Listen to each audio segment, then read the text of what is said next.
uchun eng yaxshi inson. Buni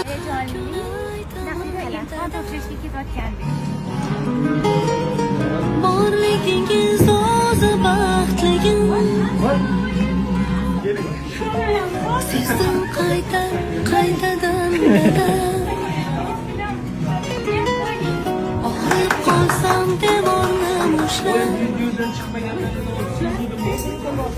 ko'zingizda yoshingiz ushlab, yugurdingiz davolar istab, вообще hozir g'alati qilib qo'ydilar meni. duo so'rab hammadan shifo so'rab Allohdan dada. Voy. Ey dadajon